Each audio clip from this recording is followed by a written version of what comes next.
ఉన్న పైసలు ఈరోజు గవర్నమెంట్ అనేది వాళ్ళకు ఒక టోకెన్ నంబర్ అనేది రిలీజ్ చేసిన తర్వాత, టోకెన్ నంబర్ జనరేట్ అయిన తర్వాత ఈరోజు బ్యాంకుకు పోతాం. మనం బ్యాంకుకు పోయినాక బ్యాంకులో మనం చెక్ ఇస్తాం. మనం చెక్ ఇచ్చినాక వాళ్ళు ఒక టోకెన్ నంబర్ ఇస్తారు. టోకెన్ నంబర్ ఇస్తే పైసలు చేతిలో పడ్డట్టే. ఈరోజు టోకెన్ నంబర్ ఇచ్చి పైసలు మన చేతులు రాలేదంటే ఏందన్నట్టు? ఈరోజు బ్యాంక్ టోకెన్ కానీ ఈరోజు గవర్నమెంట్ ఇచ్చిన టోకెన్ కానీ తేడా ఏముంది అంటే, మీరు ఇచ్చిన బ్యాంకులకు ఇచ్చిన టోకెన్లకు విలువ ఉంది, ఇలా ప్రభుత్వం ఇచ్చిన టోకెన్ నంబర్ల విలువ లేదా? ఈరోజు మిమ్మల్ని నమ్మనికి వీలు లేదంటారా? ఈరోజు మీ క్రెడిబిలిటీ లేదంటారా? ఈరోజు క్రెడిబిలిటీ లేని వాళ్ళు ఈరోజు పాలకులుగా మారినరా? ఈరోజు వీళ్ళ పర్మిషన్ లేకుండా ఏ విధంగా వాళ్ళ డబ్బులు మీరు వాడుకుంటారు? టోకెన్ నంబర్లు ఇచ్చిన తర్వాత ఏ విధంగా వాడుకుంటారు? అది ఎంత పెద్ద నేరం అది. కాబట్టి గత్యంతరం లేని పరిస్థితులలో ఈరోజు కోర్టును ఆశ్రయించిన వారు కోర్టును ఆశ్రయించారు. ఈరోజు మీరు అధికారం కలవాల్సిన వాళ్ళు అధికారులు కలిసారు, కంటెంప్ట్ వేయవలసిన వారు కంటెంప్ట్ వేసారు. కానీ ఇది రాజ్యాంగానికి సంబంధించినటువంటి ఇష్యూ. ఈ ఇష్యూ ఏంటంటే రాజ్యాంగానికి సంబంధించిన ఇష్యూ. ఇది ఒక కమిటెడ్ బడ్జెట్ కిందికి వస్తుంది. ఆ కమిటెడ్ బడ్జెట్ ఎప్పుడైతే ఆ కాన్స్టిట్యూషన్ వీళ్ళు తప్పినరో 101% ఇది ప్రభుత్వము ఒక నేరగాళ్ళ లెక్క నిలబడాల్సిన పరిస్థితి. వాళ్ళు నేరాలు ఘోరాలలో ఈరోజు తెలంగాణ ప్రభుత్వం వస్తుంది. వాళ్ళ డబ్బులు వాళ్ళు వాడుకున్నారు, వీళ్ళ డబ్బులు వాళ్ళు వాడుకున్నారు అని అంటే 101% ఈరోజు క్రిమినల్ ఇంటెండెన్సీతోనే ఈరోజు తెలంగాణ ప్రభుత్వం ఈ విధంగా పనిచేసింది. తెలంగాణకు క్రిమినల్ ఆలోచన ఉన్నది కాబట్టి, ఒక క్రిమినల్ చిట్ ఫండ్కు ఉండే ఆలోచన ఈరోజు తెలంగాణ ప్రభుత్వంకు ఉంది కాబట్టి, అందుకనే ఈరోజు మాట్లాడలేని పరిస్థితి. మొన్నటి దినాన మైనింగ్ వాళ్ళది ఒక ప్రోగ్రాం పెట్టింది. ఇక్కడ కేంద్ర రాష్ట్ర ప్రభుత్వాలు కలిసి అధికారులు కలిసి పెట్టి మైనింగ్ దాదాపు 150 మంది ఒక్కొక్కళ్ళకి వేసిన షాలు ₹1,00,000 షాలు వేసింది. మరి అదేం షాలో నాకు తెలియదు. ₹1,00,000 ఒక్క షాలు, మెమోంటోస్, కాస్ట్ మెమోంటోస్ అంట. కాబట్టి ఎవరి పైసలు అవి? ఇలా రాష్ట్రం ఉన్న పరిస్థితి ఏంది? నన్ను కోసినా రూపాయి వెళ్ళదంటావు, నన్ను ఏం చేసినా పైసా వెళ్ళదంటావు, నేను పైసలు ఇచ్చే పరిస్థితి నేను లేనంటావు. మరి ఇదేం పరిస్థితి? ఈరోజు వాళ్ళ డబ్బులు ప్రజల పైసలు ఇష్టానుసారంగా ప్రజా ఖజానాను ఇష్టానుసారంగా ఈరోజు మీరు వాడుకుంటున్నారంటే ఇది దేనికి సంకేతం ఇది? కాబట్టి ఇంత దౌర్భాగ్యమైన పాలన ఖచ్చితంగా మన దానికి ఫుల్ స్టాప్ పెట్టాల్సిన అవసరం ఉంది. ఖచ్చితంగా ఈరోజు వీళ్ళు ఏం చేస్తారు? రిటైర్డ్ ఉద్యోగులు ఏం చేయగలుగుతారు? వీళ్ళు మహా అంటే వీళ్ళని కలుస్తారు, ఒక పిటిషన్ ఇస్తారు, లేకపోతే 2 చేతులు అయితే మా దండం పెడతారు. 4 రోజులు అయితే 85 మంది చచ్చిపోయారు, సంవత్సరం అయితే ఇంతమంది వస్తారు, వాళ్ళకి ఎవరికి పైసలు ఇచ్చే అవసరం లేదు, ఎగ్గొడతామనే అంత దరిద్రపు ఆలోచనలో ఈరోజు ప్రభుత్వం ఉంది. అధికారులు ఉన్నారు, ఆ ఆలోచనతో ఉన్నారనేది మనకు చాలా స్పష్టంగా కనబడుతుంది. హైకోర్టుకు ఏదైతే వాంగ్మూలం మన ఫైనాన్స్ సెక్రటరీ సందీప్ కుమార్ సిల్తాని ఇచ్చిండో దాంతో మనకు చాలా స్పష్టంగా అర్థమైపోతూ ఉంది.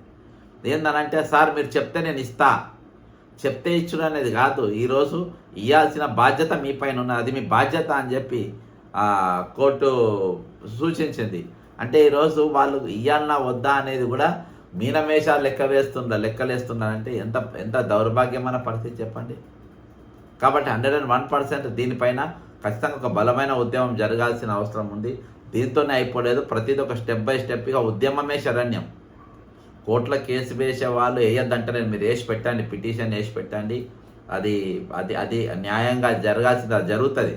కానీ మనం ఖచ్చితంగా ఈరోజు వీధి పోరాటాలు దిగాల్సిందే, వీధులు ఎక్కాల్సిందే. ఈరోజు అందరూ చాలామంది ఉద్యోగులు అనుకుంటారు, ఈరోజు మేము ఉద్యోగులం ఉన్నాము, మేము ప్రస్తుతం ఉద్యోగం చేస్తున్నాము, అప్పటి వరకు తీరుతుంది లేని అంటున్నారు. దయచేసి మీరు అర్థం చేసుకోండి, ఇది 1000 మంది రిటైర్డ్ వాళ్ళతో మొదలైంది. 1000 మంది రిటైర్ అయిన వాళ్ళు బకాయిలు రానప్పుడే గట్టిగా కొట్లాడితే ఈరోజు 25,000 దాకా వచ్చేది కాదు. 1000/2000 అయినా 2000/4000, 4000కెళ్ళి 8000, 8000కెళ్ళి 16,000, 16,000కెళ్ళి 20,000, 25,000కెళ్ళి 25,000కి వచ్చింది ఈరోజు. సరే, 4,000 మంది పైసలు ఇచ్చింది అనుకుంటాం. కానీ ఈరోజు 21,000 మంది పైసలు, అంటే 21,000 దగ్గరకు వచ్చింది. నెలపోతే 26,000 వస్తాయి, 30,000 మంది అవుతారు, 50,000 మంది అవుతారు, 1,00,000 మంది అవుతారు. ఇస్తారా ఈ దొంగలు ఇస్తారా? 1000 మందికి ఇవ్వనప్పుడు ఏం చేసారు సంఘాలు? 1000 మందికి ఇచ్చినప్పుడు ఎందుకు ఉద్యమం చేయలేదు? 1000 మందికి ఇచ్చిన రోజు గట్టిగా మాట్లాడి తీయాలి, ఈ పరిస్థితి వచ్చేది కదా. కాబట్టి 20,000 మంది వచ్చినప్పుడు మనం ఆ పరిస్థితి గట్టిగా చేద్దాం. కనీసం 20,000 మంది. నేను ఈ సబ్జెక్ట్ తీసుకొని 12,000 సబ్జెక్ట్ అప్పుడు 12, 13,000 అప్పుడు ఈ సబ్జెక్ట్ క్యాచ్ చేసిన. కాబట్టి ఇవాళకి అది 20,000కు వచ్చింది. 21,000కు ఉన్నది. 4,000 మంది వాళ్ళు సెటిల్ చేసుకుంటూ 21,000 మందికి ఇవ్వాలి. ఈ 21,000 మంది అప్పుడు మనం గట్టిగా పట్టాలి. 21,000 మందికి ఏకకాలంలో ఈరోజు మీరు బకాయిలు చెల్లించాలి. ఈరోజు మీరు అన్నీ ఆపుకోండి, పథకాలు ఆపుకోండి. పథకాలు ఆల్రెడీ ఏవి కూడా ఇస్తలేరు. మీరు అన్ని ప్రోగ్రామ్, మీ జల్సాలు ఆపుకోండి, మీ విదేశీ యాత్రలు ఆపుకోండి. ఫస్ట్ వీళ్ళ పైసలు ఇచ్చిన తర్వాత మీరు కదలాలి. ఈరోజు ఆ కదిలేటట్టుగా ఈరోజు ఉద్యమం ఉండాలి. గట్టి వీళ్ళు ఏం చేస్తారులే అనే ఆలోచనకి వెళ్ళి బయటికి రావాలి. ఈరోజు పోలీసులైనా మళ్ళీ ఇలా అత్యధికంగా పోస్టింగ్ చేసిన వాళ్ళు రిటైర్డ్ పోలీసులే. టీచర్లు, రిటైర్డ్ పోలీసులు ఈరోజు అత్యధికంగా లెటర్స్ పోస్ట్ చేసిన వాళ్ళు వీళ్ళే అత్యధికంగా ఈరోజు లెటర్స్ పంపినరు. ఈరోజు పోస్ట్ ఆఫీస్ ఢిల్లీకి పంపిన పిటిషన్లు ఎక్కువ ఫైల్ అయినాయి. రిటైర్డ్ టీచర్లు, రిటైర్డ్ పోలీసులు, తర్వాత వేరే డిపార్ట్మెంట్లు, ఎక్సైజ్ డిపార్ట్మెంట్ వాళ్ళంతా కూడా తక్కువ సంఖ్యలో వేసింది. కానీ అత్యధికంగా ఈరోజు ఫుల్ ఫ్లెడ్జ్గా వెళ్ళిపోయినాయి. ఫుల్ ఫ్లెడ్జ్గా అంటే ఈరోజు ప్రభుత్వం పైన రేపు పోలీస్ డిపార్ట్మెంట్ కానీ, టీచర్ల డిపార్ట్మెంట్ కానీ మీరు చేయాల్సిన ఆలోచన ఏంటంటే, రేపు మేము కూడా ఈ పరిస్థితి రాబోతున్నాము. ఈరోజు నిరుద్యోగులు కూడా ఇందులో పాల్గొనాల్సిన అవసరం ఉంది ఉద్యమంలో. ఎందుకంటే ఈరోజు 25,000 పోస్టులు ఖాళీలు ఉన్నాయి. 25,000 పోస్టులు రిటైర్డ్ అయినరు. ఇవాళ ఆ పోస్టు నింపాల్సిన బాధ్యత ప్రభుత్వం పైన ఉన్నది. మరి నిరుద్యోగులు ఎందుకు రోడ్డు ఎక్కుతలేరు? నిరుద్యోగులు ఎందుకు మాట్లాడతలేరు? దాదాపు 8,500 టీచర్ల పోస్టు ఖాళీలు ఉన్నాయి. 8,500 ప్రభుత్వ టీచర్ల పోస్టులు ఈరోజు నింపాల్సిన బాధ్యత ఉన్నది. 8,500 మంది టీచర్లు లేకుండా ఈరోజు ప్రభుత్వ స్కూళ్ళు నడుస్తూ ఉన్నాయి. ఈరోజు దాదాపు మిగతా డిపార్ట్మెంట్లు అందరూ కలిసి దాదాపు 12,000. పోలీసులనే దాదాపు 20,000 పోస్టు ఖాళీలు ఉన్నాయంట. 20,000 పోలీస్ కానిస్టేబుల్ కానీ, ఎస్ఐలు కానీ 20,000 మందిని నింపాలంట. ఇన్ని ఖాళీలు పెట్టుకొని ఈరోజు అవి ఖచ్చితంగా నింపాలని ఈరోజు నిరుద్యోగులు రోడ్లపైకి వచ్చే ప్రయత్నం ఎందుకు చేస్తలేరు? వాళ్ళు ఎందుకు మాట్లాడతలేరు? వాళ్ళు వచ్చి ఈ రిటైర్మెంట్లో మద్దతుగా నిలబడి వీళ్ళ పోస్టులు నన్ను గుడిసోబెట్టు. ఇప్పుడు నా ముందు ఫోటోలలో నేను స్క్రీన్ మీద పెట్టిన వాళ్ళ పోస్టులు మమ్మల్ని గుడిసోబెట్టు, అవి నింపు. మేము అక్కడ పిల్లల చదువు చెప్పాలి. టీచర్ లేకుండా స్కూల్ ఎట్లా నడుస్తాయి?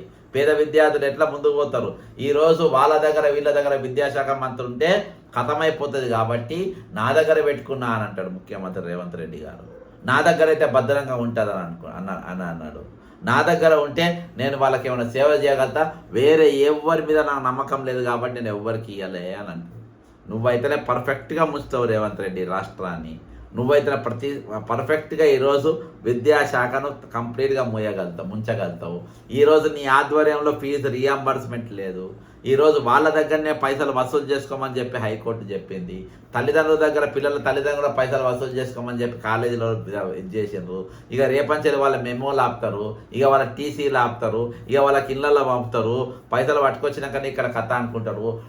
ఫీజు రియంబర్స్మెంట్ పైసలు మాకు వస్తాయి కాబట్టి దానిపైన ఆశ పెట్టుకొని చాలామంది పేద విద్యార్థులు ఈరోజు ప్రైవేట్ కాలేజీలలో చేరిండ్రు.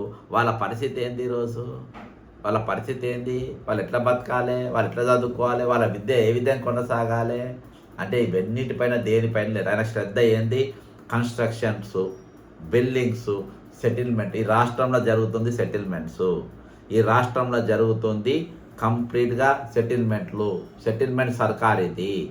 ఈ ఎవరి మీద కూడా ప్రేమ లేదు, ఏ వర్గం మీద ప్రేమ లేదు. ఏ విధంగానైనా ఈ శాఖను ఆదుకోవాలి, ఏ విధంగానైనా ఉద్యోగ వర్గాన్ని ఆదుకోవాలి, ఏ విధంగానైనా నిరుద్యోగులకు సమస్య తీర్చాలి, ఏ విధంగానైనా పేద విద్యార్థులను వాళ్ళ ఉన్నత శిఖరాలకు ఎక్కించే విధంగా మనం ముందుకు పోవాలనే ఆలోచన ఈ దుష్టునికి అసలు లేనే లేదు. దుష్టునికి అసలు అసొంటి ఆలోచన లేదు. ఏమైనా తెలంగాణను ఏ విధంగా ముంచాలి, అందులో నేను ఎట్లా లాభం తీసుకోవాలి. ఈయన అట్నే ఉన్నాడు, ఈయన అడ్వైజర్ అట్నే ఉన్నాడు. ఇటీవల ఒక అడ్వైజర్ పోచారం శ్రీనివాసరెడ్డి ఏ విధంగా దూషించినో చూసినాం. మనం చూసిన వాళ్ళంతా ఆ జీవన్ రెడ్డి కానీ, పోచారం శ్రీనివాసరెడ్డి కానీ దాదాపు 70 ఏళ్ళ పైనే ఉంటారు వాళ్ళు. ఈరోజు మీకంటే చిన్నోళ్ళు అయి ఉంటారు, కానీ రిటైర్మెంట్ అయ్యి ఇక వాళ్ళంతా ఖాళీగా ఉండాల్సిన వాళ్ళు. వీళ్ళ గురించి ఒక్కసారైనా మాట్లాడినరా? వీళ్ళంతా కాంట్రాక్టర్ గురించి, వాళ్ళ పదవుల గురించి మాట్లాడింది. కానీ ఈరోజు వీళ్ళ పరిస్థితి ఏందని చెప్పి వీళ్ళు మాట్లాడినరా? వీళ్ళు ఎవరు మాట్లాడతలేరు. అసలు వాళ్ళ గురించి మాట్లాడాల్సిన అవసరం కూడా మాకు ఉందన్నట్టుగా వీళ్ళు వ్యవహరిస్తలేరు. వాళ్ళు ఏమైతే మాకేమైపోయింది ఏమైతుంది అనే తీరుగా ఈరోజు వీళ్ళు వ్యవహరిస్తుండ్రు. అది నిజంగా దాని మించిన దౌర్భాగ్యం ఈరోజు లేనే లేదు. కాబట్టి ఈరోజు నేను రిటైర్మెంట్ అయిన వాళ్ళు మీ ఇళ్ళకి వెళ్ళి బయటకు వచ్చి ఈరోజు మీరు చాలామంది ధర్నాలలో పాల్గొన్నారు, చలో అసెంబ్లీకి వచ్చిండ్రు, ఏజీ ఆఫీస్కి వెళ్ళి మీరు సెక్రటరీ దగ్గర ర్యాలీలు వచ్చిండ్రు, అంతేకాకుండా చలో గవర్నర్ కాడికి వచ్చిండ్రు.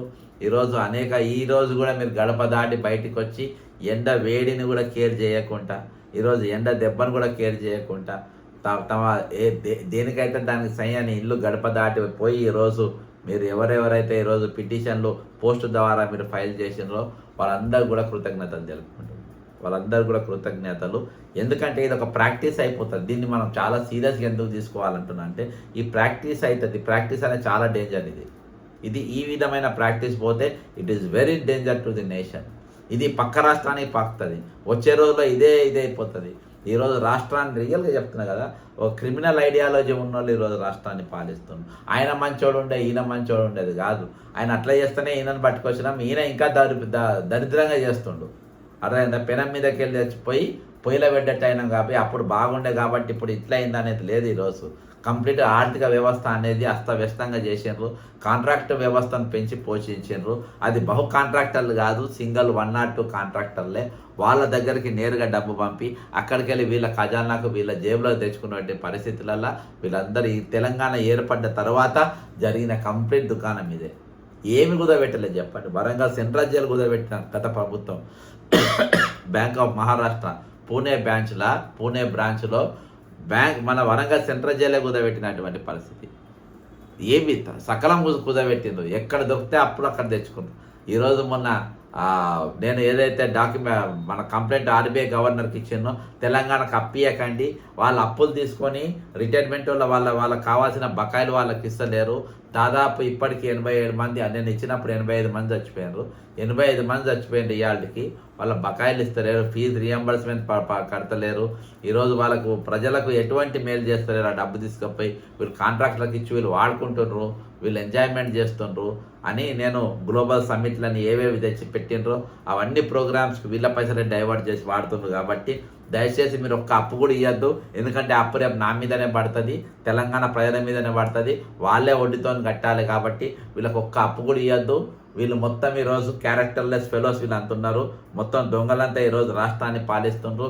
దొంగల పాలైంది తెలంగాణ, మోసగాళ్ళ పాలైంది తెలంగాణ, దగాకోర్ల పాలైంది తెలంగాణ. దగా చేస్తున్న వారి చేతుల్లో ఈరోజు తెలంగాణ మొత్తము బూడిదే పరిస్థితి ఉన్నది. కాబట్టి వాళ్ళకి ఒక్క రూపాయి కూడా ఇవ్వద్దని చెప్పేసి ఆల్రెడీ 28% వీళ్ళు అత్యధికంగా తెచ్చుకున్నారు ఈరోజు. కాబట్టి దయ ఉంచి వాళ్ళకి ఒక్క రూపాయి కూడా మీరు వాళ్ళకు లోన్ ఇవ్వద్దని చెప్పేసి నేను ఆర్బీఐని నేను విజ్ఞప్తి చేసిన. వాళ్ళు ఆల్రెడీ చెక్ చేసుకున్న 28% ఆల్రెడీ వీళ్ళు డ్రా చేసుకున్నారు. కాబట్టి అక్కడ ఆలోచన చేస్తున్నారు. కాబట్టి ఈరోజు వచ్చే ఆదాయంకి వెళ్ళి కమిటెడ్ బడ్జెట్ అంటే వీళ్ళు ఎక్కడెక్కడికి పోతుంది, ఉద్యమం ఎంత గట్టిగా అవుతుంది అనేది మనం ఖచ్చితంగా ఈరోజు ఒక భయం, ఒక బ్యాలెన్స్ ఆఫ్ టెర్రర్ అనేది ప్రభుత్వానికి పుట్టించాలి, చాలా గట్టిగా చేయాలి. ఎందుకంటే ఇప్పుడున్న రేవంత్ రెడ్డి అనేటోడు ప్రజాస్వామ్య విలువలకు ఇచ్చేటోడు కాదు, ప్రజాస్వామ్యం పైన విలువనిచ్చేటోడు కాదు, పోనీ ఒక క్రెడిబిలిటీ ఉన్న లీడర్ కాదు, ఒక అకౌంటబిలిటీ లీడర్ ఉన్నట్టు కాదు. పచ్చి క్రిమినల్. 79 కేసులు ఉన్న క్రిమినల్. ఈయన మీద 420 కేసులు ఉన్నాయి, చీటింగ్ కేసులు ఉన్నాయి. కాబట్టి రకరకాల కేసులు ఉన్నాయి. అందులో ఓటుకు నోటు 2 హ్యాండ్లు దొరికినటువంటి 3 నోట్ల కట్టలతో దొరికినోడు ఈ ప్రజాస్వామ్య దేశంలో ఏ విధంగా ముఖ్యమంత్రి అవుతారు చెప్పండి? 2 హ్యాండెడ్గా అన్ని పైసలతోని, నోట్ల కట్టలతోని, సంచులతోని దొరికినోని ఎట్లా ముఖ్యమంత్రి చేస్తారు ఈ రాష్ట్రానికి? ఒక రాష్ట్రం తీసుకపోయి ఒక దొంగ చేతులు ఎట్లా అప్పచెప్తారు? ఒక 79 క్రిమినల్ కేసులు ఉన్న జేబులు ఎట్లా అప్పచెప్తారు? ఈరోజు మన వాదనను కానీ మన ఉద్యమాన్ని కానీ ప్రజాస్వామ్యానికి విలువనిచ్చేటోడు, ఈరోజు ప్రజాస్వామ్య స్ఫూర్తి అనేది బతకాలనేటోడు ముఖ్యమంత్రిగా అయితే వాళ్ళు మన మాట వింటారు, ఉద్యమాన్ని కొంచెం గౌరవిస్తారు, కొద్దో గొప్పనన్నా ఇస్తారు. కానీ ఇంత దరిద్రంగా ఇస్తారా? అరే 87 మెంబర్స్ నా దగ్గర రికార్డు ఉన్న ప్రకారం చెప్తున్నా, ఎక్కువ మంది చనిపోయినారు. ఎక్కువ మంది, నేను 100 దాటే అనుకుంటున్నా, 100కు తక్కువైతే చనిపోలే. కానీ నా దగ్గర ఉన్న రికార్డు 87 నిండు ప్రాణాలు పోతే ఏం విలువ ఉన్నది చెప్పండి. 87 మెంబర్ చనిపోతే ఈరోజు 87 ప్రాణాలకు విలువ లేకుండా ఉన్నది. ఎట్లా నిద్ర పడుతుంది ప్రభుత్వ పెద్దలకు? జోక్గా తీసుకుంటారు, కామెడీగా తీసుకుంటా ఉండరు. బాధ ఏంటంటే చాలా ఈజీగా తీసుకుంటుర్రు. ఇన్ని ప్రాణాలు పోతే, ఒక్క ప్రాణం పోతేనే రాష్ట్రం గిలగిలలాడాలి. అసొంటిది 85 ప్రాణాలు ఆన్ రికార్డు. వాళ్ళు చనిపోతే, వాళ్ళ బెనిఫిట్స్ రాక చనిపోతే ఈరోజు ఎట్లా ఉండాలి ప్రభుత్వం? వాళ్ళ ఆలోచన ఎట్లా ఉండాలి? వాళ్ళు నా దగ్గర రేవంత్ రెడ్డిని నమ్మి, ఈరోజు రేవంత్ రెడ్డి అనేటోడు ముఖ్యమంత్రి, బట్టి విక్రమార్క అంటే ఆర్థిక మంత్రి. ఈరోజు వాళ్ళు ఉన్నారు కాబట్టి వాళ్ళు బాధ్యులు, ఖజానా బాధ్యులు వాళ్ళు. వాళ్ళని నమ్మి వాళ్ళ దగ్గర పైసలు పెడితే ఆ డబ్బు ఎత్తుకపోయి వాళ్ళు వాడుకున్నారంటే ఎంత చిల్లరగానే అయి ఉండాలి వాళ్ళు. ఎంత చిల్లరగా వ్యవహరిస్తున్నారు అనుకోవాలి ఈరోజు. కాబట్టి చాలా బాధాకరమైన విషయం. ఇన్ని నిండు ప్రాణాలకు ఈరోజు విలువనిస్తలేరు వీళ్ళు. కాబట్టి ఈరోజు మనం ఖచ్చితంగా ఒక మహాయుద్ధం అనేది జరగాలి, మహాపోరాటం అనేది జరగాలి. దానికోసం ఇది వచ్చే తరాల కోసం మనం చేసే ఉద్యమం. దయచేసి మీరు అర్థం చేసుకోండి. మనం ఇవాళ మీ కష్టం ఉండొచ్చు. ఇవాళ మన తెలంగాణ ఉద్యమం దేనికోసం తెచ్చుకున్నాం సార్? తెలంగాణ దేనికోసం తెచ్చుకున్నాం చెప్పండి. ఈరోజు రిటైర్డ్ అయిన వాళ్ళ బెనిఫిట్స్ ఆ రోజు ఆంధ్ర ప్రభుత్వం ఏమైనా ఆపిందా? మీ ప్రమోషన్ ఏమైనా ఆపిండ్రా వాళ్ళు? ఈరోజు కొంతమంది ఉద్యోగులకు సెక్రటరీలో జరిగిన పంచాయతీ ఏంటంటే focal post, non focal post. అంటే లంచాలు వచ్చే కుర్చీలలో ఆంధ్ర వాళ్ళు కూర్చుంటారు, లంచాలు లేని కుర్చీలలో, ఇంపార్టెన్స్ లేని కుర్చీలు తెలంగాణ వాళ్ళకి ఇచ్చిండ్రు అనేది మెయిన్ పంచాయతీ అక్కడికి వెళ్ళి మొదలైంది. ఫోకల్ పోస్ట్ వాళ్ళు ఈ ఫోకల్ నాన్ ఫోకల్ల మధ్యలో ఈరోజు వాళ్లకు ఫోకల్ పోస్ట్ పోయేది, నాన్ ఫోకల్ వీళ్ళకి వచ్చేది. అక్కడ జరిగిన పంచాయతీ. ఇక తక్కిన వాడిని జాబ్ క్యాలెండర్ ఆపినరా వాళ్ళు? ఆపలేదు. రిటైర్మెంట్ బెనిఫిట్స్ ఆపినరా? ఆపలేదు. మితిమీరిన అప్పులు తెచ్చిండ్రా? తేలేదు. వాళ్ళు వ్యాపారము అధికంగా చేసుకుంటారు, ఎక్కువ నీటి దోపిడీ అనేది జరిగింది. సరే, ఏమేమో మేధావులు చెప్తా ఉంటారు. ఇవన్నీ చెప్పిన మేధావులు ఎక్కడి పోయిన? ఈరోజు కోదండరాం ఎటుపోయా? ఆ రోజు ఇదే ఉద్యోగులు, ఎవరైతే రిటైర్డ్ అయ్యే ఉద్యోగులు, వాళ్ళ బెనిఫిట్స్ కోసము ఈరోజు 25,000 మంది రిటైర్డ్ అయితే 21,000 మంది ఈరోజు డబ్బులు అడుగుతున్నారు, వాళ్ళ బకాయిల కోసం డిమాండ్ చేస్తున్నారు. వాళ్ళు మిలియన్ మార్చ్ల సకల జనుల సమ్మెల మొదటి వరుసలో ఉన్నారు. ఎవరు మాటిన్నారు? కోదండరాం మాటిన్నారు, గంట చక్రపాణి మాటిన్నారు, మన మల్లెపల్లి లక్ష్మయ్య గారి మాటిన్నారు. ఈ విధంగా చాలామంది మేధావుల మాట అయిన ఉన్నారు. మరి వీళ్ళందరూ ఎక్కడున్నారు ఈరోజు? 87 మంది చచ్చిపోతే ఎందుకు ఎవరు బయటకు వస్తలేరు? ఈ రాష్ట్రం ఏమైనా గొడ్డుపోయిందా? ఈరోజు ఒక పార్టీల సభ్యత్వం లేని బక్క జడిసను, ఈరోజు ఒక అధికార పార్టీలో కానీ ఒక పోస్ట్ ఉన్నోడు కాదు, ఒక కామన్ లేమ్యాన్, ఒక కామన్ మ్యాన్. ఈరోజు కామన్ మ్యాన్ ఎందుకు అవసరం? ఎందుకు అవసరం? ఇంతమంది మేధావులు వాళ్ళు అంతా ఎట్టుపోయినరు? మాతో ఉద్యమం చేపించిన వాళ్ళు ఎట్టుపోయినరు? మాకు ఆంధ్రప్రదేశ్ జాబ్ క్యాలెండర్ ఇచ్చింది కదా, మాకు ఖాళీలన్నీ వాళ్ళు నింపేది కదా ఎప్పటికప్పుడు, రిటైర్మెంట్ బకాయిలు అప్పుడు మాకు ఇచ్చేది కదా. మరి నాకు ఎక్కడ అయింది పంచాది? నాకెందుకు వాళ్ళకి నాతో పంచాది? ఆత్మగౌరవం కోసం, స్వయం పాలన కోసం, నీళ్లు నిధులు నియామకాల కోసం. అవి మనకే వస్తాయి, ఆ నౌకలు మనకే వస్తాయి, ఆ నిధులు మన ఇళ్లలోకి వస్తాయి, ఆ నీళ్లు మన పంటలలో పోతాయి, లేకుండా మన ఇళ్లలోకి వస్తాయి. కాబట్టి ఇక దోపిడీ అనేది జరగది, బొగ్గు అనేది వాళ్ళు ఎత్తుకపోరు, అవన్నీ మనకే వస్తాయి అని చెప్పిన. మరి ఎవరికి పోయినాయి? ఈరోజు వాళ్ళు ఆ రోజు దోచుకున్నారని చెప్పి మనం ఉద్యమం చేసినాం. మరి మీరు దోచిపెట్టిండ్రు కదా మేయా కృష్ణారెడ్డికి మీరు దోచిపెట్టిండ్రు కదా కేసీఆర్ గారు. మిషన్ భగీరథ పేరు మీద మీరు దోచిపెట్టిండ్రు కదా మేయా కృష్ణారెడ్డికి. నా దగ్గర సాక్ష్యాలు ఉన్నాయి, మీకు చూపించిన. మీరు మా కాళేశ్వరం పేరు మీద దోచిపెట్టిండ్రు కదా. బాహుబలి మోటార్లు మునిగిపోయిన దాని మీద పెట్టిండ్రు కదా. ఈరోజు బాహుబలి మోటార్ల గురించి రేవంత్ రెడ్డి ఎందుకు మాట్లాడాడు? దాని మీద ఎందుకు ఎంక్వైరీ అయ్యాడు?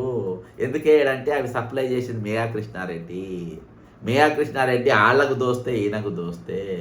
ఈరోజు సీఎం రమేష్ అనేటోనికి ఈరోజు ఫ్యూచర్ సిటీ కాంట్రాక్ట్ ఇస్తారు, అర్థమైందా? అక్కడ రిత్విక్ కన్స్ట్రక్షన్స్ ఆయనకు దోచి పెడతారు. దోచుకుపోయే అవకాశం లేదు, ఈరోజు దోచి పెడుతున్నారు. ఈరోజు బడా ఇక్కడ బిల్డర్స్ మొత్తం ఈరోజు పెద్ద ఎత్తున జరుగుతున్నట్టు సెటిల్మెంట్లు మొత్తం దోచి పెట్టడమే. మరి ఈరోజు దోచుకపోతుందని రెచ్చగొట్టి వాళ్ళతో యుద్ధం చేపించి ఈరోజు నా పైసలు ఎత్తుకపోయి మీరు వాడుకొని దొంగల్లారా నా డబ్బు ఎత్తుకపోయి మీరు వాడుకొని ఈరోజు ఆంధ్ర వాళ్ళు దోచుకున్నారు కాదు, ఆంధ్ర వాళ్ళ కంటే ఈరోజు ఆంధ్ర పాలకుల కంటే ఈరోజు మీరు మా పాలకులైన మీరు మా ఆత్మగౌరవం కోసం మీరు పాలన తీసుకొని వస్తే ఈరోజు మీరు నన్ను దోచుక తింటున్నారు. నేను చచ్చిపోతే నా ప్రాణానికి మీరు విలువిస్తలేరు. నేను చచ్చిపోతే నా ప్రాణానికి విలువిస్తలేరు. సూర్యనారాయణ కాలు తెగి ఈరోజు ఇంట్లో ఉన్నాడు. సూర్యనారాయణ పోలీస్ ఎస్ఐ కాలు తెగిపోయి ఇంట్లో ఉన్నాడు. ఆయన రిటైర్మెంట్ బకాయిలు రాలేదు ఇయాల్టికి. ఆయన దిక్కెవరు చూసేటో లేడు. మంచం మీదనే ఉన్నాడు. మంచం లేని కదలలేని పరిస్థితిలో ఉన్నాడు. ఓ పోలీస్ సంఘం పోతలేరు మాట్లాడడానికి, ఒక తెలంగాణ ఉద్యోగ సంఘం పోతలేరు మాట్లాడడానికి, ఆయన పలకరించడానికి ఆయన ఇంటి దిక్కు ఒకడు చూస్తలేరు. ఈరోజు శ్రీనివాస్ గారు ఎస్ఐ గారు వర్ధనపేటలో చేసినటువంటి వ్యక్తి కాలు దిగిపోయి ఇంట్లో బెడ్ మీద ఉన్నారు, మంచం పైన ఉన్నారు. ఎవరు పోతలేరు. వాళ్ళ బకాయిలు ఇప్పించే ప్రయత్నాలు చేస్తలేరు. ఈ తెలంగాణ నా తెలంగాణ, మన తెలంగాణ, మన ఆత్మగౌరవ తెలంగాణ, మన నిధుల నియామకాల తెలంగాణ, మన స్వయం పాలన తెలంగాణ ఈరోజు అని తెచ్చుకున్న దుర్మార్గులారా. ఈరోజు శ్రీనివాసరావు ఎందుకు పలకరిస్తలేరు మీరు? మూర్తి ఎస్ఐ ఈరోజు గణపూర్లో ఒక ఇంట్లో ఉన్నాడు. వైద్యం చేసుకొని పైసలు లేవు. వచ్చిన డబ్బులు ఆయనకు వచ్చిన రోగాలకు బ్యాలెన్స్ అయితే లేదు. అవి పోతే దేనికి సరిపోవని చెప్పి మొత్తం పైసలు వచ్చినాకనే ట్రీట్మెంట్ తీసుకోవాలని చెప్పి ఇంట్లో కూర్చుండు మూర్తి ఎస్ఐ గారు. ఏంటైనా పరిస్థితి? ఎవరు మాట్లాడుతున్న ఆయన తరపున? ఎవరు పోతుండ్రు? ఈరోజు అబ్రహాం అని మన మహబూబ్ నగర్ వాళ్ళ భార్య అనారోగ్యం పాలైంది. రోజు ఫోన్ చేస్తాడు, సార్ నా భార్య ట్రీట్మెంట్ చేపియాలి, భయంకరమైన పరిస్థితులలో మేము ఉన్నాం, మేము ఏం చేయాలని రోజు అడుగుతారు. ఎవరి పైసలు? ఎక్కడ పోయిన తెలంగాణ మేధావులు? వాళ్ళ తరపున ఎందుకు నిలబడతారు? ఎందుకు వస్తలేరు? ఎక్కడ పోయింది నీళ్ళు నియామకాలు? ఎక్కడ పోయిన ఆత్మగౌరవం? ఇదేనా ఆత్మగౌరవం అంటే? ఈరోజు వీళ్ళను ఎటు దిక్కుదిగులను చేస్తారా? ఎవరు మాట్లాడేటోళ్ళు ఉండారా వీళ్ళ తరపున? గొడ్డుపోయిందా తెలంగాణ రాష్ట్రము? ఉద్యమకాలు లేకుండా పోయినరా? ఈరోజు అన్నిటి కోసం కొట్లాడతాం కదా. ఈరోజు ఎన్నో వాదాలు లేపుతాం కదా. అంత తమాషా, ఒక పెద్ద తమాషా. మాట్లాడాలి, ఒక ధర్నా చేయాలి, కనబడాలి, దాటాలి. ఒకరోజు రావాలి, కొట్టాలి, ఒక రెండు ప్రెస్ మీట్లు పెట్టాలి, కనబడాలి, దాటాలి. దీర్ఘకాలిక పోరాటం ఏది? మీ ఉద్యమం ఏది? పాలకుడు దొంగ అయినప్పుడు ప్రతిపక్షం ఏం బీక్తుంది? పాలకుడు దొంగ అయినప్పుడు సంఘాలు ఏం బీక్తున్నాయి? పాలకులు దొంగలైనప్పుడు ప్రశ్నించే గొంతుకలు ఏమైపోయినాయి? సెటిల్మెంట్లు, దందాలు. ఈరోజు వీళ్ళ దృష్టిలో ప్రజల తరపున నిలబడ్డోళ్ళు, దోపిడీ వర్గాల తరపున మాట్లాడేటోళ్ళు, ఈ సోకాలు ప్రశ్నించే గొంతుకలు కూడా చులకనే గుర్తుపెట్టుకోండి. అందుకనే ఈరోజు రిటైర్మెంట్ అయిన బెనిఫిట్స్ యొక్క సబ్జెక్టు ఏ ప్రశ్నించే గొంతుక కూడా దాన్ని ఫ్లాష్ చేసే ప్రయత్నం చేస్తలేరు. వాళ్ళు ఎవరు మాట్లాడతలేరు కాబట్టే ఈరోజు ఆ ప్రశ్నించే గొంతుకలన్నీ ఈరోజు మూగబోయినాయి. కాబట్టే ఈరోజు బక్కజెట్స్ అండ్ ఫ్యాక్స్ అని చెప్పి దగాబగద వారి తరపున గొంతుక అని చెప్పి నేను ఈ ఛానల్ పెట్టిన. ఎందుకు పెట్టినా వాళ్ళతో దోస్తాన చేసినోని, ఆ ఛానల్ ద్వారా గత ప్రభుత్వం అనేకమైన స్కాములు బయట పెట్టినోని. ఈరోజు ఎందుకు అవన్నీ కనబడతలేవు? ఈరోజు ఎందుకు వస్తలేవు బయటికి? ఒక్కోనికి లక్షల ఎకరాలు, లక్షల కోట్ల రూపాయలు కావాలి. అరే వాళ్ళ పైసలు వాళ్ళు అడుగుతున్నారు. మంది జాగ అడుగుతలేరు వాళ్ళు, మంది భూమి అడుగుతలేరు వాళ్ళు, ఫ్రీ పథకాలు అడుగుతలేరు వాళ్ళు. ఆడ ఫోటోలో ఉన్న ఆమె ఎక్కడ ధర్నా పెట్టిన వస్తుంది పాపం. ఆమె ఎక్కడ ధర్నా పెట్టి ఆమె ఆరోగ్యం బాగుండదు, బీపీ షుగర్ సర్వం ఉన్నది. టిఫిన్ డబ్బా పెట్టుకుంటుంది, వాటర్ బాటిల్ పెట్టుకుంటుంది, ఓ బ్యాగ్లో పెట్టుకుంటుంది, వస్తుంది. భద్రాద్రి కొత్తగూడెం మిద్దిక్కున్న వాళ్ళు 100 ఫోటోలు వస్తూనే ఉన్నాయి, నాకు వస్తూనే ఉన్నాయి. ఎందుకు? ఒక నమ్మకం ఉన్నది. ఒక 6 నెలలకి ఒక సబ్జెక్ట్ పట్టుకున్నాడు. ఈయన మమ్మల్ని ఒక స్టేట్మెంట్, ఒక 1 డే ప్రెస్ మీట్ కోసం వాడుకుంటలేరు, 1 డే ప్రోగ్రామ్ కోసం మమ్మల్ని వాడుకుంటలేరు. ఆయన ఎక్కడ ఏ పార్టీతో లాలూచి కాలేదు, ఎవరితో చర్చ జరుపుతారు, మా తరపున నిలబడతాము అని పక్కా నమ్మకం ఉన్నది. మీకు అర్థమవుతుంది. ఒక రిటైర్మెంట్ అయిన సైకాలజీ ప్రకారం రిటైర్డ్ అయిన వ్యక్తులు ఎవరిని అంత ఈజీగా నమ్మరు, గుర్తుపెట్టుకోండి. రిటైర్డ్ అయిన వాళ్ళు ఎవరిని నమ్మరు, సవాలే లేదు, ఎవరిని నమ్మరు, అంత ఈజీగా ఎవరిని నమ్మరు. ఈరోజు ఆ నమ్మకం నా పైన ఉందంటే రఘునందన్ గారు ఒక 2 పేపర్లల్లా ఒక పెద్ద ఆర్టికల్, ఒక స్టోరీ రాసి అందులో నా పేరు రాసిండు మధ్యలో. రఘునందన్ గారు ఆయన ఒక కవి, ఎంతమందిని చూసి ఉండాలి? ఆయన సర్వీస్లో ఆయన 62-63 ఏళ్ళు ఉంటాయి కావచ్చు. వాళ్ళు ఎంతమందిని చూసి ఉంటారు? వాళ్ళు ఈ 60 వాళ్ళ వయసులో ఎంతమంది కథలు బయట వాళ్ళని చూడొచ్చు? ఒక మనిషి మీద ఒక నమ్మకం వచ్చినప్పుడు ఆ నమ్మకాన్ని నిలబట్టే నేను ఉద్యమంకి వెళ్ళి పక్క జరిగితే నన్ను ఎవరు అడిగేటోళ్ళు లేరు ఇక్కడ. నాకేం సంబంధం లేదు. మా నాయన పెన్షనర్ కాదు, నేను ఒక నాయకుడిని కాదు, నేను ఒక ఎమ్మెల్యేని కాదు, ఒక టీఎన్జిఓ నాయకుడిని కాదు, ఒక టీజీఓ నాయకుడిని కాదు. ఈ రాష్ట్ర పౌరుణ్ణి, దేశ పౌరుణ్ణి. వచ్చే తరాలకు ఇది ఒక ప్రాక్టీస్ లేకపోవద్దు. వచ్చే తరాలకు ఇది ఒక గుణపాఠం లెక్క ఉండాలి. వచ్చే తరాలకు ఇది మోసకారులు అనేది ఇక మోసం చేయాలంటే భయపడాలి అనేది ఒకటి క్రియేట్ చేయాలని వచ్చే తరం కోసం జరుగుతున్న ఈ తరం ఉద్యమం ఇది. కాబట్టి ఈరోజు వాళ్ళతో నిలబడాల్సిన వాళ్ళ నమ్మకాన్ని మనం నిలబెట్టుకోవాలి అనే ఆలోచన ఈరోజు ప్రభుత్వం పెద్దలకు కానీ ప్రతిపక్షాలకు కానీ ఈ అంతా సిండికేట్గా మారింది. వీళ్ళ తరపున మాట్లాడితే మన కమిషన్ రావు, మన కమిషన్ తక్కువ పడతాయి. మేయా కృష్ణారెడ్డి పోతే అందరికీ, రేవంత్ రెడ్డికి బారాన వస్తే 10 పైసలు బీఆర్ఎస్కి పోతాయి, 10 పైసలు వీళ్ళకి పోతాయి, తక్కిన 5 పైసలలో అందరికి వస్తాయి. కాబట్టి మనకు వీళ్ళకి పోతే రిటైలర్లు పోతే మనకేమొస్తాయి? ఏం రావు. కాబట్టి వాళ్ళ తరపున ఎవరు మాట్లాడారు. తెలంగాణ నడిచే సిండికేట్ పాలకునికి 75% ఉంటుంది కమిషన్స్, మిగతా 25% తక్కిన వాళ్ళందరికీ ఉంటాయి. కాబట్టి ఇది ఇప్పటికే కాదు, తెలంగాణ ఏర్పడ్డ కాంచెలు ఇవాళ దాకా నడుస్తున్నటువంటి ఒక పెద్ద మోసం ఈరోజు. Harish Shankar Reddy, Revanth Reddy is above all with the blessings of Rahul Gandhi and Congress high command because of regular ATM account 100%. నమస్తే అన్న, మీరు ఇచ్చిన పిలుపు మేరకు ఈరోజు ఢిల్లీకి లేఖలు పంపాం. Thank you brother. Bhadradri Kothagudem జిల్లాలో మంచి స్పందన రావటం జరిగిందన్న. Thank you. సిగ్గు ఎగ్గు లేని ఈ ప్రభుత్వం గురించి ఢిల్లీ స్థాయిలో ఫిర్యాదు వెళ్ళాయంటే పరిస్థితి ఏ విధంగా ఉంటే అర్థం చేసుకోవాలి. ఖచ్చితంగా రిటైర్డ్ ఉద్యోగుల బకాయిల కోసం రాహుల్ గాంధీ కూడా ఒక వినతి పత్రం ఇస్తే బాగుంటుంది. 101% అది 101%. నేను మన పంపే ప్రతి పిటిషన్కు నంబర్ అవుతుంది, గుర్తుపెట్టుకోండి. మనం పంపిన ఉత్తరాలు కాదు, మనం పంపిన పిటిషన్లు, మాస్ పిటిషన్స్. కాబట్టి ప్రతి ఒక్కరు దీనగాథ అందులో ఉన్నది. అందుకనే ఈరోజు నేను దాని ఒక డాక్యుమెంట్ లెక్క తయారు చేసిన ఏ కాలంలో. అందుకని మీరు అందరు ఈరోజు మనం ఉత్తరాలు వేసిన వాళ్ళు హ్యాపీ. ఎవరైతే వేసిన వాళ్ళు ఉన్నారో, ఎవరెవరు వేయలేదో దయచేసి కనిపెట్టి వాళ్ళతోని అయ్యా బాబు అని చెప్పి రేపు కూడా వేపియండి. నేను మొన్న చెప్పిన రేపు అవసరం లేదని అన్న కానీ ఈరోజు వేయాల్సిన అవసరం ఉన్నది. ఈరోజు ఈ మొండి ప్రభుత్వాన్ని కన్ను తెరిపియాలంటే, ఈ దగాకోరు పాలనను వీళ్ళను ఏలెత్తి చూపియాలంటే ఈరోజు రిటైర్మెంట్ ఉద్యోగులది చెప్తున్నాం కదా. ఈరోజు మన సబ్జెక్ట్ తెలియని వాళ్ళే లేరు. ప్రతి ఒక్కరికి మన సబ్జెక్ట్ తెలిసిపోయింది. ప్రతి ఒక్కరికి చీ తూ అంటారు తెలంగాణ వైపు చూసి. అందరినీ అన్ని పార్టీలను చూస్తారు. ఏ మనుషులు రా మీరు అంటారు. ఎందుకంటే నేను 7 రాష్ట్రాలకు ఇన్ఛార్జ్ చేసిన. 7 రాష్ట్రాల్లో నాకు పరిచయాలు ఉన్నాయి. 7 రాష్ట్రాలలో కాంగ్రెస్ పార్టీ నేను ఇన్ఛార్జ్గా పనిచేసినటువంటి 7 రాష్ట్రాలలో నాకు సంబంధాలు ఉన్నాయి. అలా మంత్రులు ఉండరు, ఎమ్మెల్యేలు ఉండరు, చాలా రకాల మనుషులు ఉండరు, ఇన్ఛార్జీలు ఉన్నారు, అన్ని రకాలు ఉన్నారు. ఈ అందరికీ పంపుతున్నా నేను. ఇంకేంటంటే నన్ను జాతీయ స్థాయి గ్రూపులలోకి నన్ను తీయాలి. ప్రతి గ్రూప్లో మనం పెడుతూనే ఉంటా. జాతీయ స్థాయిలో ఉన్న గ్రూపులల్లో, ఏఐసిసి నాయకులున్న గ్రూపులలో నన్ను ఎవరు బయటికి పంపలే. నన్ను పెట్టుకున్నారు. నేను కూడా బయటికి రాలే. ఎందుకంటే మన వీడియోలు, మన పోస్టింగ్ తెలంగాణ కథ అంతా వాళ్ళు చూడాలని వాళ్ళకి అన్ని గ్రూపులలో రోజు పెడుతున్నారు. ఈ విధంగా దేశవ్యాప్తంగా అందరికీ కూడా తెలిసిపోయింది. నెక్స్ట్ రౌండ్లో ఒక 2 వర్షాలు పడిన తర్వాత భారతదేశంలో అన్ని పార్టీలను కలిసిస్తాం. అన్ని పార్టీలు ఒకటి మాత్రం గ్యారంటీ చెప్తున్నా, 101% వాళ్ళు మీ పైసలు ఇచ్చి తీరాల్సిందే. అలా తప్పించుకోలేరు.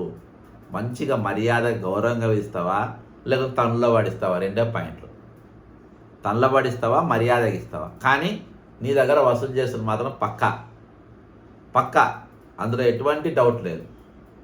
దీని ఉద్యమంని ఇది ఆర్పే ప్రయత్నం కాదు. ఇది నువ్వు ఏం చేసినా, నువ్వు ఎన్ని విధాలుగా ఎన్ని ఎత్తుగడలు వేసినా కానీ ఇది సన్నగిల్ల ఉద్యమం కాదు. ఇది మీరు అబ్జర్వ్ చేస్తున్నారో లేదు, నా లైవ్ అనేది 2 ఉన్నా నడుస్తూనే ఉంటుంది, 10 మంది ఉన్నా నడుస్తూనే ఉంటుంది, 20 మంది ఉన్నా నడుస్తూనే ఉంటుంది. నా ఉద్యమం కూడా అంతే. ఒకళ్ళున్నా ఉద్యమం చేస్తా, 100 మంది ఉన్నా ఉద్యమం చేస్తా. కానీ ఉద్యమం నడుస్తుంటే ఆపేది మాత్రం ఎవరు లేకుండా చేస్తా.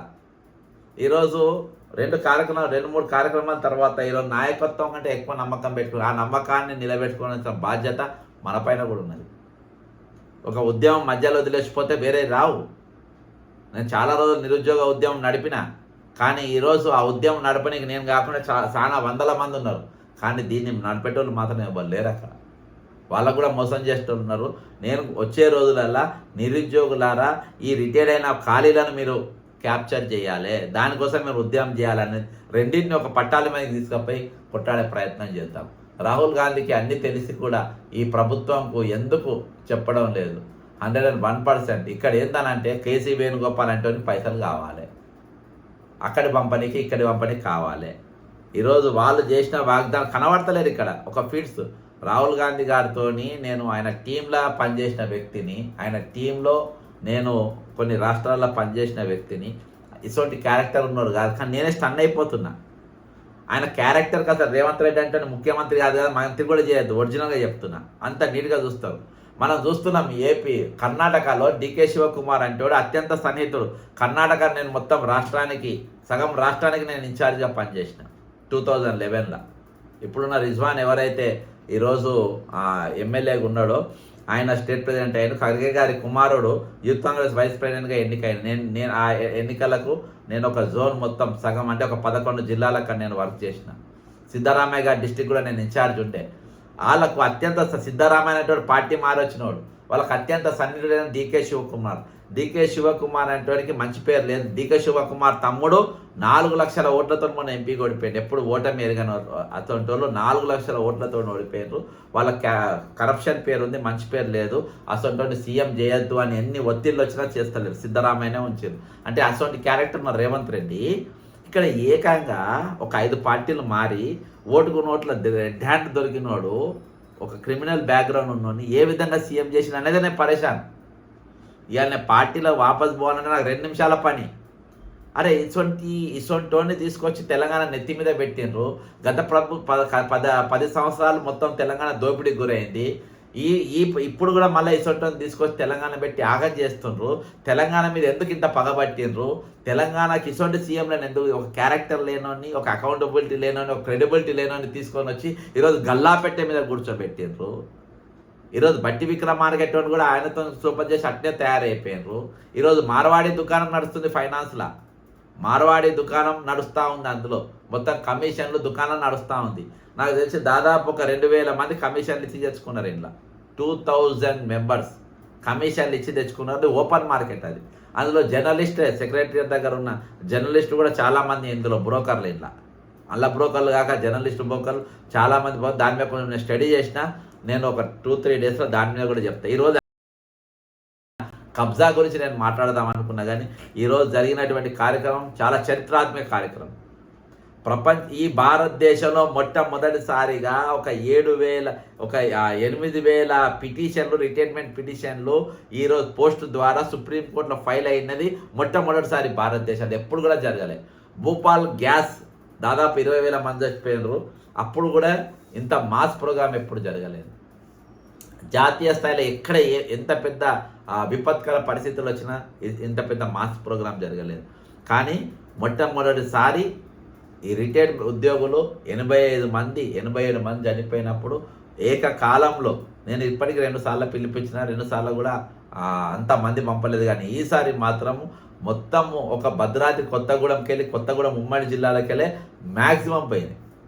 ఆదిలాబాద్ ప్రతి జిల్లాలకు వెళ్ళిపోయింది. మనకు ఫీడ్బ్యాక్ వస్తుంది, బ్రహ్మాండంగా పోయింది. ఈసారి ఉద్యమంలో ఏదైనా పిలిపించి ఏదైనా చెలో హైదరాబాదో, చెలో గవర్నరో, చెలో సీఎంఓ, చెలో ఏదైనా ఇస్తే ఈరోజు మొత్తం బాక్స్ వలిగిపోతాయి. అది మాత్రం పక్క. మునుపు ఊహించే మీ పోలీసులు కూడా సరిపోరు. పోలీసు కూడా మమ్మల్ని ఆటంకం చేయరు, ఎందుకంటే వాళ్ళ రిటైర్మెంట్ అయ్యే బ్యాచే ఉన్నారు అందులో. అర్థమైందా? కాబట్టి దీన్ని కరెక్ట్ చేసుకోకుండా వచ్చే రోజుల్లో వాళ్ళు కూడా కష్టపడతారు, వాళ్ళు కూడా ఇబ్బంది పాలవుతారని వాళ్ళకి అర్థమైపోయింది. 12 సంవత్సరాలకి వెళ్ళి ఇవాళకి ఎస్ఐలకు ఇక్కడ ప్రమోషన్లు లేవు. 12 ఇయర్స్ కింద ఎస్ఐలుగా అపాయింట్ అయినోనికి ఇవాటి వరకు ప్రమోషన్ లేవు. ఇలా కొత్తగా అయిన ఎస్ఐ 12 ఏళ్ళ కింద అపాయింట్ అయిన ఎస్ఐ ఇద్దరు ఒకటే డ్యూటీ చేస్తుంది. ఈరోజు ఇద్దరు ఒకటే. దాని గురించి మాట్లాడే పోలీస్ సంఘం లేదు ఈరోజు. నేను చెప్తున్న ఒక్కల ఇష్యూ ఇవన్నీ మనం మాట్లాడాల్సిందే. కాబట్టి మన గొంతులు మూగబోయే ప్రయత్నం చేస్తే వాళ్ళకే లాస్, ఎందుకంటే వాళ్ళ తరపున మాట్లాడటం లేడు. అది మనకున్న ఆయుధం. ఈరోజు ఎవరి తరపునైనా నిజాయితీగా మాట్లాడగలుగుతాం, నిటారుగా మాట్లాడగలుగుతాం, ముఖస్థుతి లేకుండా మాట్లాడగలుగుతాం, ఎవరి కమిట్ కాకుండా మనం ఎవరితో లాలూచి పడకుండా ఈరోజు మనం నమ్ముకున్న సిద్ధాంతాన్ని మనం ముందు పెట్టుకొని మాట్లాడు. నా దగ్గర పేపర్ పెన్ ఏముండదు, నేను ఏ పాయింట్ రాసుకొని నేను రాసుకొని అంత ఓపెన్గా ఉంటుంది. ఎక్కడ నేను కింద చూస్తే ఏమన్నా స్టేట్మెంట్ ఉంటే నేను చదువుతా, ఏమన్నా ఉంటే చదువుతా, కానీ నేను సబ్జెక్ట్ ప్రిపేర్ అయ్యి నేను కెమెరా ముందుకు రాను. ఎందుకంటే మన దాంట్లో ఏది కూడా దాపరికం ఉండదు, ఎక్కడ కూడా మోసం అనేది ఉంది. 101%. ఏపీలో రిటైర్మెంట్ బెనిఫిట్స్ ఇచ్చారు. చంద్రబాబు శిష్యుడుగా ముద్రపడిన తెలంగాణ సీఎం ఎందుకు స్పందించలేదు? చంద్రబాబు గారు మీ శిష్యుడికి హితబోధ చేయండి. ఇందులో ఒక చిన్న తిరకాస్తు నేను చెప్తాను మీకు. రిటైర్డ్ ఉద్యోగుల బకాయిల కోసం మీరు చేస్తున్న కృషి థ్యాంక్ యూ బ్రదర్. అయితే చంద్రబాబు నాయుడు 1, 2, 3 తేడాలు నేను చెప్తా. నంబర్ 1, మనకు జాబ్ క్యాలెండర్ లేదు ఇప్పటిదాకా. జాబ్ క్యాలెండర్ పెడతామని చెప్పి ప్రియాంక గాంధీ గారు చెప్పి, నిరుద్యోగ భృతి ఇస్తామని ప్రియాంక గాంధీ గారు చెప్పారు. అవి లేవు. ఆంధ్రాలో జాబ్ క్యాలెండర్ ఇచ్చేసారు. ఓకేనా. 2, రిటైర్మెంట్ బకాయిలు ఏకకాలంలో వాళ్ళ మొత్తం మొన్న 7,000 కోట్లు రిలీజ్ చేసిన, అది వరకు 12,000 కోట్లు వేసేసినారు. ఎందుకు వేసిండ్రు అని నేను చెప్తా. ఆర్బీఐ గవర్నర్కు పిటిషన్ ఇచ్చిన పర్సనల్గా పోయి ఏపీ భవన్లో ప్రెస్ మీట్ పెట్టిన, ఫోటో ఎగ్జిబిషన్ పెట్టిన, తెలంగాణ చనిపోయిన వాళ్ళ ఫోటోలు మొత్తము ఏపీ భవన్లో ఎగ్జిబిషన్ పెట్టిన, ధర్నా చౌక్లో ఎగ్జిబిషన్ పెట్టిన. నాతోని ఆంధ్రప్రదేశ్ రిటైర్ అయిన వాళ్ళు మా సబ్జెక్ట్ మాట్లాడమని మన చాలాసార్లు మెసేజ్లు చేసిండ్రు, మనకు చేసిండ్రు. ఇక్కడ మనకే పరిస్థితి లేదు కాబట్టి వాళ్ళు మనం ఇది చేయలేదు. కానీ ఇదేదో తాకబోతుంది, ఇదేదో అవుతుంది అని ముందు కళ్ళు తెరిచిండ్రు. అది నిరుద్యోగులను ఎంగేజ్ చేసిండు. నిరుద్యోగులతోని రేపు నాకు దెబ్బ పడతాయని నిరుద్యోగులు పుస్తకాలు పట్టుకొని కూర్చుండు. జాబ్ క్యాలెండర్ రిటైర్మెంట్లతో బెనిఫిట్ పడితే పోతే 10,000 కోట్లు ఇచ్చేసిండు, క్లోజ్ చేసిండు.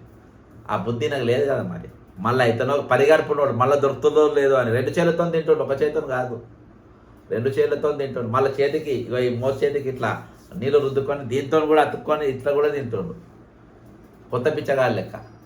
నేను చెప్తున్నా కదా, ఒక క్రెడిబిలిటీ ఉన్నోడు, అకౌంటబిలిటీ ఉన్నోడు, ప్రజాస్వామ్య విలువలు ఉన్నోడు, ప్రజాస్వామ్యం నమ్మినోడు ఈరోజు ఇటువంటి పనులు చేయడు. ఒక దొంగ ఏ విధంగా వ్యవహరిస్తాడు, దొంగ ఎటువంటి ఆలోచనలు కలిగి ఉంటాడు, ఒక పిక్ పాకెటర్ ఎటువంటి ఆలోచన ఉంటాడు, అటువంటి ఆలోచనలే నిట్టుగా దిగినాయి. మంచి ఆలోచనలు ఏమాత్రం లేవు. బెదిరిస్తారు, భయపెట్టి. ఈరోజు కొత్తగా ఈయన కూడా బెదిరిస్తుండ్రు. ఎవరిని? Artisans, electrical artisans. వాళ్ళు ఏపీఎస్సిబి రూల్స్ మాకు వర్తించాలి, దాని ప్రకారం మమ్మల్ని ఏసీబీ దాని ప్రకారం మాకు పని చేయాలని చెప్తే వాళ్ళు ధర్నా చేస్తే మీరు నౌకర్లు చేయకుండా అంత టర్మిట్ చేస్తారనే బట్టి విక్రమార్క అనేటోడు కూడా దొంగ అయినా. ఈ దొంగ వాళ్ళను బెదిరించే కాడికి వచ్చింది. ఈరోజు వాళ్ళందరూ ఓట్లు వేసిండ్రు, వెంబడి పాదయాత్ర నడిచిండ్రు. రేపు రాగానే మీ ఆర్టిషియన్స్కి మేము క్యాడర్ ఇస్తాము, క్యాడర్ ఇది మీకు పేర్లు ఇస్తాము, మీ పోస్టులకు ఈ ఆర్టిషియన్స్ అనే పదవి తీసేస్తాము, అది తీసేస్తాం మీకు అని చెప్పి ఈరోజు వాళ్ళకు అది చేసిండ్రు, మోసం చేసిండ్రు. వాళ్ళని బాధాప్తా ఈరోజు బెదిరిస్తున్న పరిస్థితి. అవుట్ సోర్సింగ్ ఎంప్లాయీస్ ఒక 2 వేరే బినామీ పేర్ల పెట్టుకొని బిల్లులు ఎత్తుకున్న పరిస్థితి. ఈరోజు ఇన్ని తీర్ల ఒక పెద్ద దోపిడే జరుగుతుంది. ఒక పెద్ద ఈరోజు ప్రభుత్వం నడుపుతుంది, నాయకులు లేరు, ఒక పార్టీ నాయకులు నడుపుతారు, ఒక మాఫియా నడుస్తున్నట్టే అనిపిస్తుంది. ఈ భూములు కానీ, కబ్జాలు కానీ, త్రిపులాలు కానీ, ఫ్యూచర్ సిటీలు కానీ ఇవన్నీ చూస్తూ ఉంటే ఈరోజు ఫీజు రియంబర్స్మెంట్ లేకపోవటం కానీ, అదే రైతుల మోసాలు చేసి కానీ, రైతుల భూములు గుంజుకుడు కానీ ఇవన్నీ చూస్తుంటే ఇది ప్రజాస్వామ్య ప్రభుత్వమా మాఫియా అని నడుస్తుంది. మనుషులు ఉండగానే ఇల్లు కూలగొట్టు, పొద్దున్న 4 గంటలకు పోయి కూలగొట్టుడు, 4 గంటలకు పోయి ఇల్లు కూలగొట్టుడు ఏంది ఇది? మరి పర్మిషన్లు ఎవరు ఇచ్చిన, వాడెక్కడ పోయాడు? కాబట్టి ఇవన్నీ కూడా పోయే కాలానికి దగ్గర పడ్డది. ఈరోజు ఎవరికైతే సిస్టమ్ మీద నమ్మకం ఉండదో, సిస్టమ్ విలువలు అనేది ఉండదో, ఈరోజు మరి దానికి పర్మిషన్ ఇచ్చినోని పట్టుకోరు, ఆ బిల్డింగ్ లేఅవుట్లు ఇచ్చినోని పట్టించుకోరు. అవి కడతా ఉంటే అది ఇసుక పోస్తూ ఉంటే అందరూ పెద్ద పెద్ద బిల్డింగ్లు లేస్తూ ఉంటే మరి అక్కడ ఆఫీసర్లు ఏం చేసి వాళ్ళు పట్టించుకోరు. వాళ్ళందరినీ మరి సస్పెండ్ చేయాలిగా, వాళ్ళందరినీ తీసుకొచ్చి కేసులు వేసి లోపల నూకాలి కదా. ఎందుకు నూకుతలేరు వీళ్ళందరినీ? కాబట్టి ఎన్నో సెటిల్మెంట్ కాడ తేడా జరిగింది, గులగొట్టింది, ఏం లేదు వేరే దుకాణం. సెటిల్మెంట్ల కాడ తేడా జరిగింది. సెటిల్మెంట్ వాసవి ఉన్నది, సెటిల్మెంట్ అయింది, హ్యాపీ. ప్రెస్టేజ్ ఉన్నది, ప్రేమాబాద్ చెరువులో కట్టిండు, సెటిల్మెంట్ అయింది, హ్యాపీ. ఆనంద్ కన్వెన్షన్ హిమాయసాగర్లో కట్టిండు, హ్యాపీ. వాసవి కోమర్ చెరువులో కట్టిండు, హ్యాపీ. మన రేవంత్ రెడ్డి వాళ్ళ అన్న సీఎంఏ కాబట్టి కోర్టుకెళ్ళి స్టే తెచ్చుకుంటూ హ్యాపీ. ఇట్లా హ్యాపీగా ఉన్న వాళ్ళు చాలామంది ఉన్నారు. వాళ్ళంతా సెటిల్మెంట్లు చేసుకున్నారు. సెటిల్మెంట్లు కానోళ్ళు ఈరోజు వాళ్ళ ఇల్లు కోల్పోతున్నారు, జాగాలు కోల్పోతున్నారు, నష్టపోతున్నటువంటి పరిస్థితి. కాబట్టి 101% ఈరోజు ఉద్యమం అనేది ఖచ్చితంగా జరగాలి. ఈరోజు ఖచ్చితంగా మీరందరూ నా విజ్ఞప్తి ఏంటంటే పక్క జెట్సన్ ఫ్యాక్ట్ ఛానల్ ఇంతవరకు సబ్స్క్రైబ్ కండి చేపియండి. మీరే కాక మీ కుటుంబ సభ్యులతో కూడా చేపియండి. ఎందుకంటే ఈ ఛానల్ బతకాల్సిన అవసరం ఉంది. ఈరోజు మీ నుండి నేను ఏం కోరుతలేను. నేను కోరేదల్లా ఏంటంటే మనము మన వాయిస్ను మన ప్రతి సబ్జెక్ట్ను ఏ సబ్జెక్ట్ తీసుకున్నా ఒకరికి వెస్టర్న్ ఇంట్రెస్ట్గా ఒకరిని పర్సనాలిటీ ఇప్పుడు మన దగ్గర ఉన్నారు, ఒక ఛానల్ ఉన్నారు, ఒక 5,000 10,000 తీసుకొని ఈరోజు ప్యాకెట్ జూదం నడిపెట్టేవాడిని కూడా హీరో లెక్క చూపెడతారు. అట్లా మనం ఏం చేయం. జూదం నడిపెట్టేవాళ్ళను అదేదా ఈరోజు ఆ జూదాలు చేయబట్టి ఇల్లు కోల్పోయేటోళ్ళను అసొంటోళ్ళను హీరోలుగా చూపించే ఛానళ్ళు కూడా ఉన్నాయి. ఈరోజు దొంగలను బ్లాక్మెయిల్లను హీరోలుగా చూపెట్టే తట్టుకున్నాయి. మనం ఎక్స్క్లూజివ్గా ఓన్లీ పబ్లిక్ ఇష్యూస్ చూపెడుతున్నాం. ఈరోజు ఏడ్చేటోని ఏడుపిన పెడుతున్నాం, వాళ్ళు కష్టపడేటోని కష్టాన్ని చూపెడుతున్నాం. ప్లస్ వాళ్ళ తరపున మనం నిలబడుతున్నాం, వాళ్ళ తరపున మనం పోరాటం చేస్తున్నాం. కాబట్టి ఈ ఛానల్ యొక్క వాయిస్ను కాపాడాల్సిన బాధ్యత మనందరిపైన ఉన్నది. దీన్ని ముందుకు ఇందులో వచ్చే ప్రతి బాధ్యత ముందుకు తీసుకుపోవాల్సిన పరిస్థితి మన పైన ఉన్నది. మనం ఎవరికి కూడా భయపడం, మనం ఎవరితో నిలవడం, మన ఎవరితో కూడా ఉండే అవసరం మనకు లేనే లేదు. It is very sorry state of affairs. Revanth Reddy total failure. అదేందా ఇవాళ 101% బ్రదర్, 101%. అంటే మీ వల్ల చంద్రబాబు ముందు జాగ్రత్త పడ్డారని అర్థం అవుతుంది. 101%. ఎందుకంటే ఆ రోజు ఏపీ భవన్లో కంప్లీట్ మహా న్యూస్ ఆల్ ఛానల్స్ వచ్చినాయి. మీరు చూడండి, ఆల్ ఛానల్స్ వచ్చినాయి. నాకు ఏపీ వాళ్ళు నేను ఎప్పుడు ఇటువంటి లైవ్ పెట్టినా మినిమము ఒక 5-10 కామెంట్స్ ఏపీ వాళ్ళు మాకు కూడా రిటర్న్ బెనిఫిట్స్ వస్తుంది, మాది కూడా మాట్లాడండి. నేను వాస్తవానికి మాట్లాడలేదు. ఎందుకు మాట్లాడలే అంటే మనదే అక్కర్లేదు, మనదే దిక్కు లేదు. నాకు ఎందుకు ఈరోజు టీజీఓ నాయకులు పోతారు, 5 గ్రామాల గురించి మాట్లాడతారు, చంద్రబాబు గారికి మాట్లాడాలని సలహా ఇస్తారు. వీళ్ళకే దిక్కు లేదు. కాబట్టి నా తెలంగాణలో ఉన్న వాళ్ళు నా వాళ్ళు మంచుకుంటే నా వల్ల బెనిఫిట్స్ అంతే వాళ్ళ తరపున కొట్లాడినా అర్థం ఉంటుంది. ఇక్కడ నాకే దిక్కు లేదు ఇక్కడ. అందుకని కేంద్ర ప్రభుత్వ ఇష్యూలలో కూడా నేను ఎక్కువ పోను. ఎందుకంటే ఇక్కడ తెలంగాణ ఇష్యూస్ చాలా ఉన్నాయి, వాటి గురించి కేంద్ర ప్రభుత్వం దగ్గరకు వస్తే కాంగ్రెస్ మాట్లాడుతుంది. ఎందుకంటే వాళ్ళకు అక్కడ నేషనల్ లెవెల్లో కుర్చీలకు కొట్టాడుతుంది కాబట్టి నడుస్తుంది. కానీ ఇక్కడ మనది అట్లా కాదు. ఆర్టీసీ వాళ్ళు కూడా సమ్మెలోకి వెళ్తున్నారు. భద్రాద్రి జిల్లా Kothagudem thermal power station KTPS వద్ద ఆర్టిజన్ కార్మికుల నిరసన కార్యక్రమాలు కొనసాగుతూనే ఉన్నాయి. బెదిరింపులకు ఆర్టిజన్ కార్మికులు లొంగలేదు. Very good brother, very good. I stand with you. వాళ్ళ దగ్గర పోయినా వాళ్ళకు కూడా మద్దతు తెలిపినా ఉన్నాం. కాబట్టి ఏది ఏమైనప్పటికీ నేను ఈ సబ్జెక్ట్లో చాలా స్ట్రాంగ్ ఉన్నాము. కాబట్టి రేపటి దినాన ఇంతవరకు ఎవరెవరు పోస్టర్లో చూసి మనం చాలా ప్రెజర్ బిల్డప్ ఈ కోట్లకు ఇవన్నీ చూసే బదులు మనకు అవకాశం ఉన్న కాడ ఈరోజు రాష్ట్రపతి గారు ఈ దేశ ప్రథమ పౌరులు, చీఫ్ జస్టిస్ ఆఫ్ ఇండియా వాళ్ళ మించిన లేరు. అక్కడ పంపే అవకాశం మనకు ఉన్నది. పంపితే ఏమవుతుంది 60-70 రూపాయలు అంతే కదా. ఇవాళ ఒక ఏఎస్ఐ గారు చెప్పారు, వాళ్ళ దోస్తులు కొంతమంది ఉన్నట్ట భూస్వాములు జర నౌకలు ఉన్నప్పుడు మంచిగా సంపాదించుకున్నారు. అరే బాబు జర ఒక లెటర్లు అంటే ఎవరు వేస్తారా పోయి ఎండ పోయి అంటున్నట్ట ఆ ఎస్ఐ గారు చెప్పారు. ఎందుకంటే వాళ్ళకు మంచిగా సంపాదించుకుంటారు, ఫుల్ మీల్స్ ఉంది. పాపం మా ఏఎస్ఐ ఆయనకు 4 బ్లాకులు వచ్చినాయి. 4 బ్లాకులు వచ్చినా కానీ బట్టలు వేసుకుని ఆయన ఫోటో కూడా చూపించిన, తీసుకుపోయి ఆయన ఓటేసింది. మైబెల్లి గారు మైబెల్లి గారు కాలు బోన్ ఎరిగి ఈరోజు దాదాపు 2 రోజులకి వెళ్ళి బెడ్ మీద ఎవరు పోయేటోళ్ళు మాట్లాడలేరు, పలకరించేటోళ్ళు, పరామర్శించేటోళ్ళు లేరు. అసలు ఈరోజు ఆ పరిస్థితిలో మనం ఈరోజు తెలంగాణ తెచ్చుకున్నాం, మన రాష్ట్రంలో ఉన్నాం. నవ్వేటోళ్ళ ముందు బోర్ల పడ్డట్టు అయింది. ఈరోజు మనము ఆందోళన చూసి నవ్వినాం, మనం దోసుకున్న దొంగవన్నం మనం చూసుకుంటూనే ఉన్నాం. వాడిని ఎక్కిరించిన మన నౌకలు ఉన్నప్పుడు ఇక మా తెలంగాణ మాకు వచ్చేసింది, మేము హ్యాపీగా ఉంటామని. ఈరోజు ఆ రిటైర్మెంట్ పైసలు మొత్తం వచ్చినా తీసుకున్నారు. నిరుద్యోగులు కొట్టాడినరు, అక్కడ నిరుద్యోగులకు జాబ్ క్యాలెండర్ వచ్చింది, అక్కడ వాళ్ళు హ్యాపీ. మెగా డిఎస్సి వచ్చింది, వాళ్ళు హ్యాపీ. ఇక టీచర్లు తెలంగాణకు వస్తాయి, వీళ్ళు ఖాళీ. కాబట్టి 90 ముందు బోర్ల పడ్డట్టు అయిపోయింది ఈరోజు తెలంగాణ పరిస్థితి. కాబట్టి ఇటువంటి పరిస్థితుల్లో ఉన్నాం. ఖచ్చితంగా రేపటి దినాన్ని చేయండి. దీర్ఘకాలిక మన ప్రతి అనా పైసా ఈరోజు అకౌంట్లో పడేదాకా మన పోరాటం కొనసాగుతుంది. ఇందులో వెనకే జరిగే పరిస్థితి లేదు, జంకే పరిస్థితి లేదు, వంగే పరిస్థితి లేదు, లొంగే పరిస్థితి లేదు.